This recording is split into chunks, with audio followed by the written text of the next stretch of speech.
Hi, schools எல்லாம் reopen ஆகிடுச்சுங்க தமிழ்நாட்டில் இன்றைக்கின்னு சொல்லிட்டு பார்த்தேன். கர்நாடகாவை பொறுத்தளவுக்கு 27, 28லேயே ஓப்பன் பண்ணிட்டாங்க. ஸோ நம்ம குழந்தைங்களாம் ஸ்கூலுக்கு போக ஆரம்பிச்சிட்டாங்க. அவங்களுக்கு நோய் எதிர்ப்பு சக்தி கண்டிப்பாக வேணும்.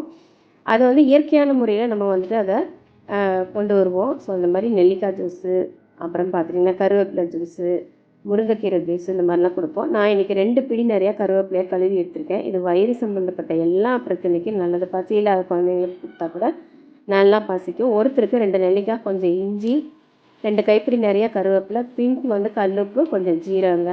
நெல்லிக்காயை அந்த விதையை நீக்கிட்டு கட் பண்ணி சேர்த்துக்கலாம். இதை நல்லா நைஸாக கிரைண்ட் பண்ணி எடுத்துக்கலாங்க. கிரைண்ட் பண்ணி எடுத்ததுக்கப்புறமா இது கூட சம அளவு தண்ணி சேர்த்துறோங்க. ஒரு டம்ளர் இருக்குதுன்னா நம்ம ஒரு 1.5 டம்ளர் கூட தண்ணி கலக்கலாங்க. ஏன்னா அப்படி கலந்து கொடுத்தா தான் நல்லது. அப்படி கெட்டியாக கொடுக்காதீங்க, கொடுத்திங்கன்னா அஜீரணம் மாதிரி ஆகும்.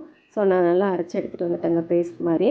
அது கூடவே 2 மடங்கு தண்ணி சேர்த்துட்டேங்க. சேர்ந்து நல்லா கலக்கி கொடுத்துட்டு, நம்ம இப்போ பெரியவங்க அப்படின்னா ஓரளவுக்கு அதெல்லாம் மென்று சாப்பிடுவோம். குழந்தைங்களுக்கு அதை சாப்பிட முடியாது, தொண்டையில் சிக்கின மாதிரி இருக்கும். ஸோ அதனால் அவங்களுக்கு மாத்திரமே நம்ம வடிகட்டி சேர்த்து கொடுக்கலாங்க.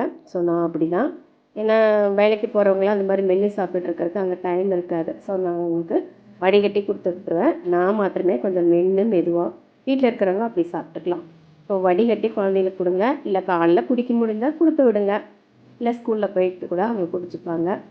வயிறும் சுத்தமாகும். இல்லைன்னா லீவ் நாளில் கூட கொடுக்கலாங்க, வாரத்தில் 2 நாள். அதனால் நம்மளோட குழந்தைங்களை பாதுகாக்க வேண்டிய கடமை நமக்கு தாங்க. கொரோனா பெருசாக இல்லை அப்படிங்கிறாங்க, இருந்தாலும் நம்ம பழைய முறையெல்லாம் கையாண்டுப்போம். நானும் வடிகட்டி தாங்க ஆஃபீஸ்க்கு கொடுத்து விட்டேன். ஸோ நாங்களும் குடித்தோம். நீங்களும் இந்த மாதிரி வாரத்தில் 2 ஜூஸ் மறக்காமல் குழந்தைங்களுக்கும் போட்டு கொடுங்க, நீங்களும் குடிங்க. வீட்டில் இருக்கிற பெரியவங்களுக்கும் குடிங்க. நல்ல ஒரு ஆன்டிபயோட்டிக்காக இருக்கும். ஸோ இந்த வீடியோவில் இது ஒரு யூஸ்ஃபுல் வீடியோவாக இருந்திருக்கும்னு நினைக்கிறேன். இதுக்கு முன்னாடி நான் முருங்கைக்கீரை சூப் போட்டதுன்னு சொல்லியிருக்கேன்.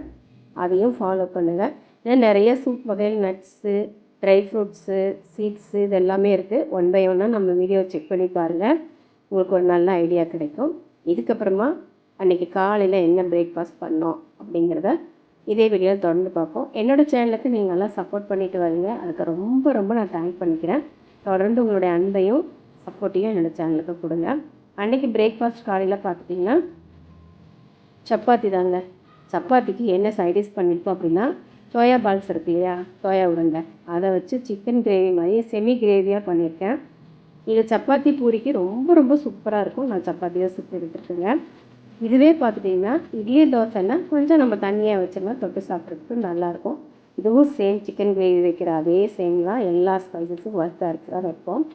ஸோ இதையும் சப்பாத்தியும் செஞ்சு கொடுத்து விட்டாச்சு. மதியத்துக்கு சமையல் தனியாக இருக்குங்க. ஓகே ஃப்ரெண்ட்ஸ், இந்த வீடியோவில் உங்களுக்கு ஏதாவது ஒரு யூஸ்ஃபுல்லான மெசேஜ் கிடச்சிருக்குன்னு நினைக்கிறேன். வீடியோ பிடிச்சதுன்னா வீடியோவுக்கு ஒரு லைக் பண்ணி, ஷேர் பண்ணி, சப்ஸ்கிரைப் பண்ணுங்கள். தொடர்ந்து கடந்து போகலாம் யூடியூப் சேனலுக்கு சப்போர்ட் பண்ணுங்கள். தொடர்ந்து என்னோடய வீடியோக்களை பார்க்குற நீங்கள் அதுக்குண்டான கிரெடிட்ஸை கொடுங்க. Bye friends.